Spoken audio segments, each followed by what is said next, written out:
I want to be strong one day, like that kid who left. He went to the outside world. I bet he's really strong now. I know it's out there somewhere, the strength that I need. Strength for what? To protect the things that matter. You know, like my friends.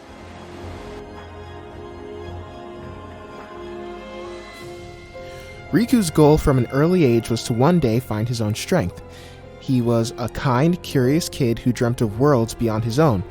But the Riku we're initially introduced to in Kingdom Hearts 1 begins his journey as an arrogant, brooding teenager. He wanted to go out beyond the confines of the oceans he's come to know, and he was dissatisfied with the feeling of being trapped on the Destiny Islands. This longing to see other worlds sets up an early parallel between himself and the kid who left the islands before him, the kid we now know as Master Xehanort. But the similarities between Riku and Xehanort go beyond them both being ambitious children from the same island. They both make a concerted effort to use dark power to their own advantage, even if it hurts other people. Darkness within the world of Kingdom Hearts seems to symbolize rage, fear, sadness, and mental illnesses like depression or anxiety. This is clearly depicted within Riku, Terra, and Aqua's stories through the anger and unstable sense of self within both Riku and Terra, and Aqua's depressive thoughts in Fragmentary Passage. I've talked to myself a lot since falling into these shadows. But with the Phantom, it's as though all my doubts have gained a voice of their own. This thematic framing of darkness emphasizes the idea that Riku's journey is one of accepting his own feelings of anger and childhood trauma caused by Ansem and, as an extension, by Master Xehanort. From the beginning of the series, it's clear that Riku isn't in a very good headspace.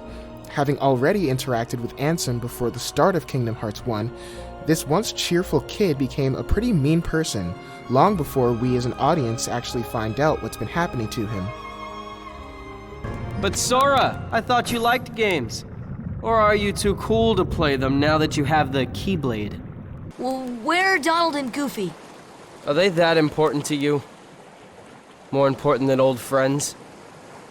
Instead of worrying about them, you should be asking about her.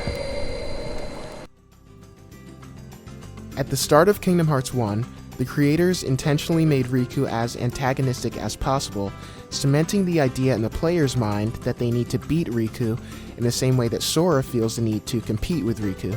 We see Riku taunt Sora about sharing a Paopu fruit with Kairi, which very clearly makes Sora uncomfortable, and then Riku plays it off as a joke later on. Deal? The winner gets to share a Paopu with Kairi. Oh, wait a minute. Okay, on my count. At the beginning of the race to name the raft, Riku's starting stance is way more intense than Sora's, making Riku seem kind of intimidating. During the race itself, the creators add in a platform that looks stable and then falls as soon as you step on it. And, if you fall behind in the race, Riku starts walking like he doesn't even care at all that he's in competition with you. Because why should he care that you're actually putting an effort into beating him? While he's planning world destruction, you've been struggling to find coconuts. The boys also keep a running tally of how many times Sora loses to Riku, and they'll remind you every time you lose of how bad you are at the game you just started. The developers also added in a very clever mechanic in the one-on-one duel against Riku, where Riku changes his fighting pattern as the fight goes on. Riku does his kickback move every 4 attacks you land on him. Not 4 in a row, just 4 total. So unless you count the number of attacks you make for this starting boss, this pattern seems completely random. Also, once he gets to low health, which you probably wouldn't know since you don't start the game with Scan, which lets you see the enemy's health, he does the kickback after every single attack you land on him. Considering a full combo at the beginning of the game is 3 hits, meaning that you can attack him anywhere from 1 to 3 times at any point and get an almost guaranteed death, and considering the target demographic of Kingdom Hearts 1 was children who are just gonna button mash for a full combo, you're set up to lose 100% of the time. Even replaying the game at 23 years old, I didn't immediately realize he changed his attack pattern, because why would a tutorial opponent do that? And I got clapped the same way I did when I was first playing the game at 6 years old. The devs basically set the player up for failure, intentionally making the fight frustrating and making it feel like Riku's rivalry against Sora is a personal attack on the player. Most boss fights in this series don't have the enemies secretly change their attack style, especially not the ones you fight at level 3, but they made Riku's fight particularly hard specifically to mess with you. The rivalry between Sora and Riku on the islands also perfectly sets up Riku to eventually take the stage with one of the most emotionally intense boss battles in the game during the Hollow Bastion world. Riku even does the same counterattack he has at the start of the game during this fight, with the exact same stance, except now the two boys have swapped out their wooden swords for keyblades. Sora's a Keyblade of Light, and Riku's a Keyblade of Darkness. One of the things that makes the battle against Riku Ansem so heartbreaking is that we know that Riku's original goal was to use Ansem's power to save Kairi. Sticking to the ideals he had as a child, Riku was trying to protect someone that mattered to him, someone he cared about. You don't have what it takes to save Kairi. It's up to me. Only the Keyblade Master can open the secret door and change the world. But even Riku's attachment to Kairi in Kingdom Hearts 1 wasn't an actual relationship between two people. It was a one-sided decision on Riku's part that he was going to take care of her. No one asked Riku to handle everything on his own. He decided by himself that he couldn't trust anyone else, and that the responsibility of someone else's well-being was his burden to bear alone. But a one-sided relationship where one person makes every decision without consulting the other person isn't an authentic connection. To be fair, Riku's heart was in the right place, but he went down the wrong path because his dynamic with Sora and Kairi wasn't truly authentic on his end. He didn't want a mutual friendship with them where they could make decisions as equals. He wanted control. He wanted to be the best, and he suffered as a result. As soon as the player defeats Riku Ansem, which is what we've been conditioned to want since our time on the Destiny Islands, you actually end up feeling bad for him as Ansem fully takes control of his body. Riku is cast into the realm of darkness by himself, and at the very end of the game he's locked there for the foreseeable future, and it's a really sad moment. Following the events of Kingdom Hearts 1, Riku's arc in Chain of Memories directly addresses Riku's struggles with darkness, and we explore the emotional ramifications of Riku's decisions in the previous game. He's shown reliving his time in Kingdom Hearts 1, alone in pretty much every world he visits, with only the haunting voice of Ansem to chastise him as he moves forward.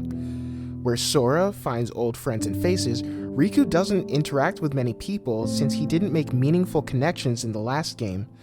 But, as sad as it is to see this once proud kid being overwhelmed with fear and loneliness, with seemingly no way out, Chain of Memories also serves as a turning point for Riku's story. I'm okay. Don't worry. Guess I'm just relieved. I've been alone so long that having someone else around is a little overwhelming. Riku makes a massive decision in Chain of Memories, embracing his own darkness before his fight against Zexion. Instead of hating the person he's become, he chooses to accept every aspect of himself, darkness and light, good and bad. Riku doesn't follow in Xehanort's footsteps, using his own hate to hurt others. He doesn't go down the path laid out for him by Ansem in Kingdom Hearts 1, turning his back on everyone he knows. Riku breaks the cycle of abuse he's been caught in. He chooses to be better than the people who've hurt him in the past. Riku chooses to deny not darkness itself, but the people who've used it for evil. He learns that the only way to move forward is not to ignore the pain and sadness he's felt, or cast away his own darkness, but to move forward toward a better future, one that's full of light. Or, to reference one of the greatest shows of all time, we've created an era of fear in the world, and if we don't want the world to destroy itself, we need to replace it with an era of peace and kindness. Riku's Keyblade is even named Way to the Dawn to highlight the theme of striving towards a better tomorrow. As wonderful of a sentiment as all of this is, it actually doesn't make Riku feel much safer than he did in the past. Something was still missing. Throughout his endeavors in Days and Kingdom Hearts 2, Riku actively works to help Sora and company in whatever way he can and fights against the organization. But he does it in the only way he knows how, alone. Much like in Kingdom Hearts 1, Riku takes it upon himself to make decisions for everyone around him, and he sacrifices when no one asked him to. Riku has an unhealthy need to take care of others, and exhibits a hallmark of people who've gone through emotional trauma at a young age, which is that Riku has no regard for his own safety or well-being if it can benefit someone else. Many people with abusive childhoods are taught that their worth is dependent on how well they appease their abuser, creating a tendency for them to self-sacrifice in order to show their value. If the abuser is upset with you and you do something to make them happy, even if it hurts you to do so, then the abuser praises you and things are seemingly good. Once the victim grows up, even if they aren't being influenced by the abuser, they still have the conditioning that if something goes wrong, you need to be the one to fix it, no matter the cost that you have to pay. I have to release the power in my heart. The dark power that I've been holding back. Even if it changes me forever.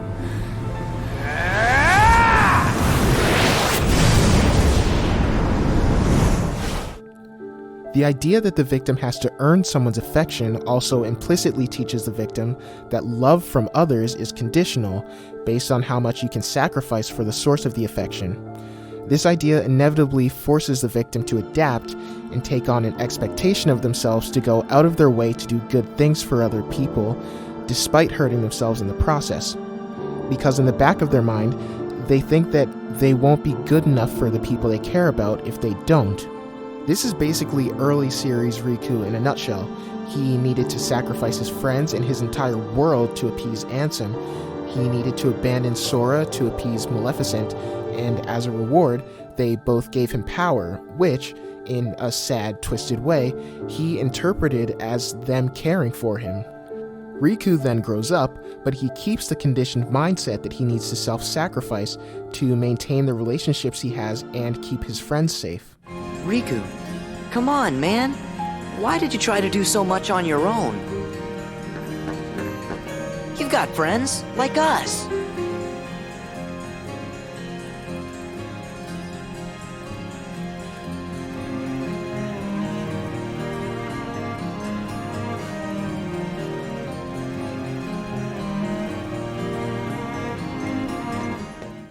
We, as viewers, know that Sora, of all people, would rather fight side by side with Riku than allow him to go through painful experiences by himself. But since Riku has been so used to unhealthy, one-sided relationships where his needs always come last, he continues doing what he's grown accustomed to and suffering to help those he cares about. It's not hard to see how much the pain Riku has been through has changed his disposition and shattered the foundation of his confidence, and it makes Riku's journey difficult to watch at times.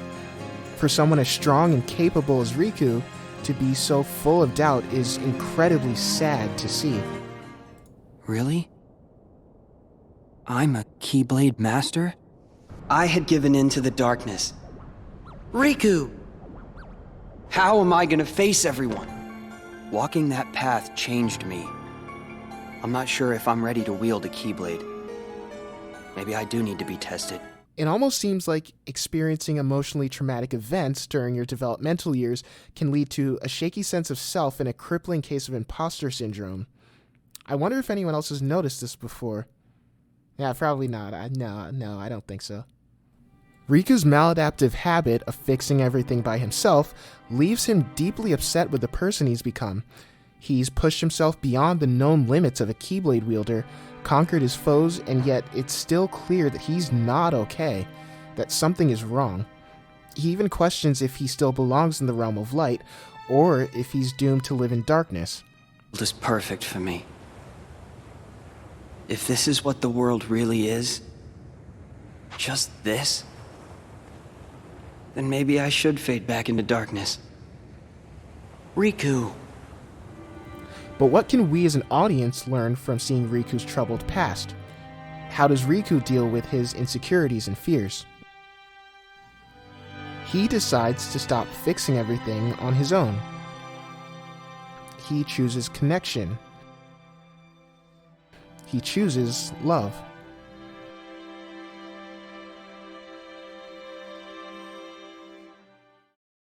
Since we're diving into love in Kingdom Hearts, there's really only one way I can take this. I think some of you know where I'm headed, and honestly, this is one of my favorite parts of this series. Any discussion about Riku's emotional connections would be incomplete without discussing his best friend who grew up with him on the Destiny Islands, one of the most important characters in the series and Riku's strongest bond, Kairi. Obviously the most respected and well-written character in Kingdom Hearts, Kairi operates as the heroic cornerstone of the entire series and shows agency in every one of her game-changing decisions. Kairi's character arc is in a lot of ways better than Riku's, and she has a minor portrayal as Sora's obvious love interest, which is explored through her dedication to Sora via her active role in the story.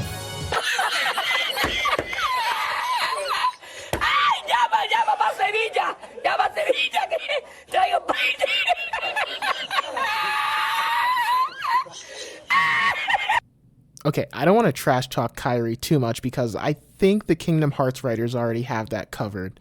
I honestly find her damsel in distress portrayal as borderline offensive, and I hope her character is treated better in the future, so let's try this again. Time is a cruel prison.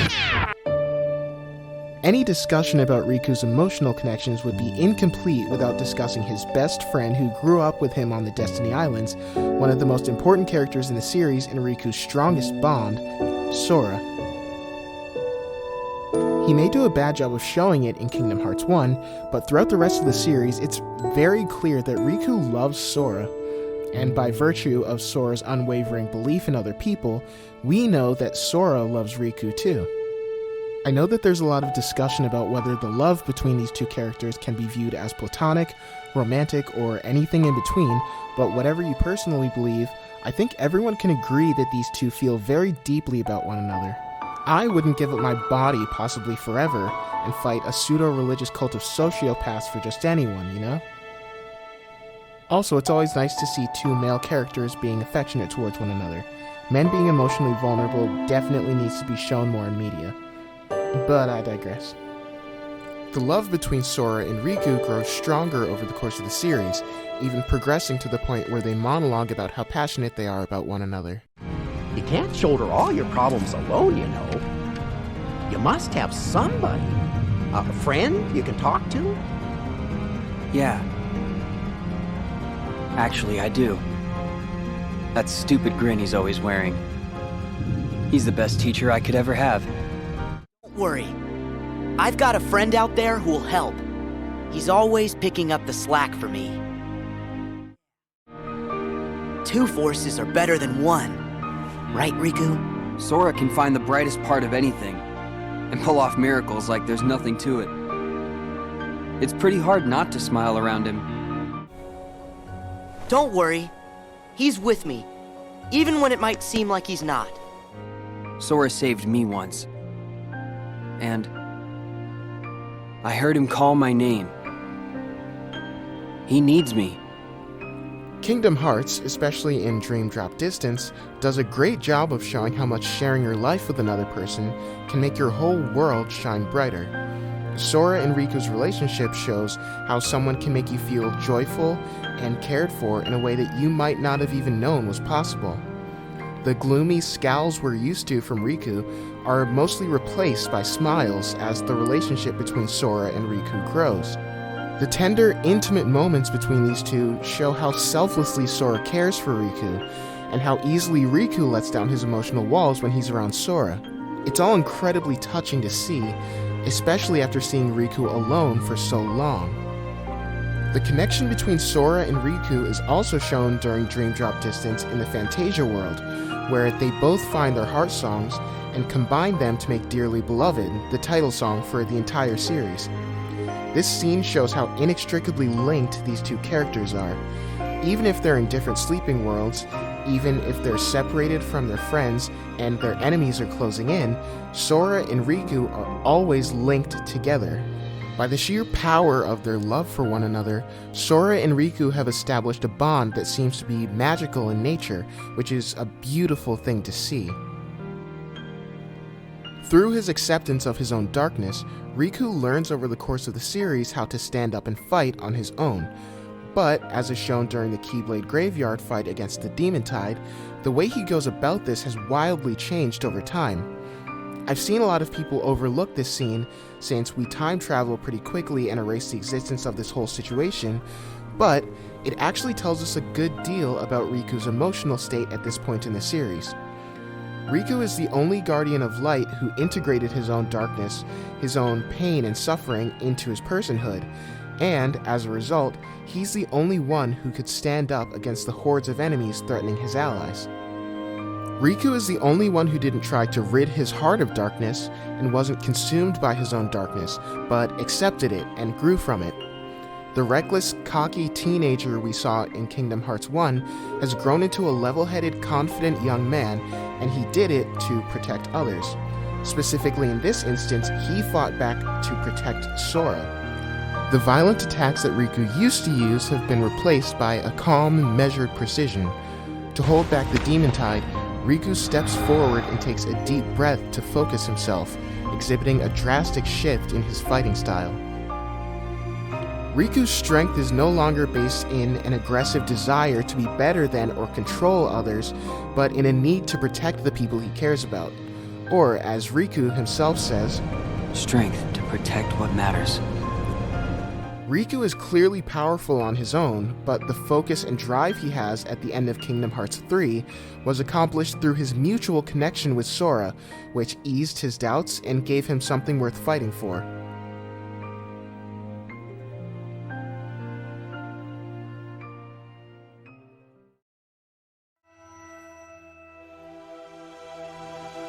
I think that an important aspect of becoming a kind, empathetic person is getting in tune with your own emotions. This involves taking all of the seemingly negative emotions we feel and accepting that by virtue of being human, everyone is gonna feel those things. In the same way that within the Kingdom Hearts universe, darkness isn't necessarily bad and light isn't necessarily good, you're not bad because you feel what are typically seen as bad feelings. Whether it's anger, sadness, or jealousy, every emotion you can feel is valid. Sometimes acknowledging that you're hurting is the best thing you can do. That's the whole point of the grieving process. There's nothing wrong with the way that you feel, it's what you choose to do about those feelings that determines who you are. Harkening back to the parallels between Riku and Master Xehanort, the differences in these characters' choices poses a difficult question for us regarding our own personal sense of darkness. Are you, like Master Xehanort, dealing with your own darkness by pushing others away and disregarding their well-being for your own personal gain? Or are you more like Riku, dealing with your own darkness by striving to be a better person and embracing the people around you? Do you see your own point of view as an absolute view of the world?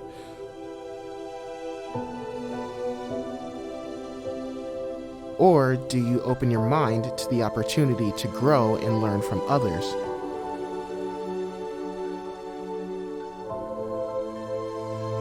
Just to be clear, I'm not saying that you need to be a building-cutting, demon-tide-wrecking pillar of power all of the time. Being strong doesn't need to mean you're fighting against something or proving you're better than someone else. Sometimes it's saying, I'm sorry, or I was wrong. Sometimes it's letting someone else take care of you. And sometimes being strong is shamelessly showing someone that you love them. I also want to be clear that I'm not endorsing the idea that your value is contingent on how well you benefit others. You're worth more than what you can give to other people. However, helping people is a good thing to do if you're in a position to do so. Caring for others is about compassion, empathy, and meeting each other halfway when things get hard. But that kind of compassion, that kind of strength, isn't something that comes from one person acting alone. It does require an incredible amount of work and dedication on the part of the individual, but it also takes help and love from others. True strength isn't achieved by closing yourself off emotionally, but through vulnerability. The kind of strength that Riku embodies is the ability to work through one's fear and doubt, not to stroke your own ego, but because you want to grow, for both yourself and the people who would do the same for you. While being self-sufficient and independent are admirable traits, I think the lone wolf style of handling problems only works well in short-term cases. Fighting every problem on your own can only work for so long. After all, we're human. We're not meant to be alone. The ability to continuously champion the darkest of trials, a real, lasting sense of purpose and determination, whether you're struggling with mental health or going through a literal realm of darkness, that strength really shines through when you have something in your life that matters, like people who love you in return. Riku starts off as the leader of the kids on the Destiny Islands, but Sora surpasses him by the end of the first game, due to Sora's connections with others. Only after Riku starts making honest connections with others, and the bond between Riku and Sora is reestablished, does Riku begin growing as well, wielding both darkness and light in a way that no one else has before, and becoming a Keyblade Master. I made this video partially thinking about what the young version of myself needed to hear growing up. I'm really grateful that I got to grow up with a male role model who possesses both the typical male power fantasy of being an unshakable warrior, but also the emotional depth and openness to be vulnerable with the people he loves. Riku has shaped the way I see my own masculinity in a really profound way, and I'm really happy this series has had such a strong impact on my life. Taking the past few years into perspective, I think it's safe to say that, to reference Kingdom Hearts, most people have been struggling with their own darkness in some shape or form. My mental health has been really shaky as of late, and I know that I'm not alone in that. So, to whoever needs to hear this today, I hope that Kingdom Hearts has given you something hopeful to hold on to.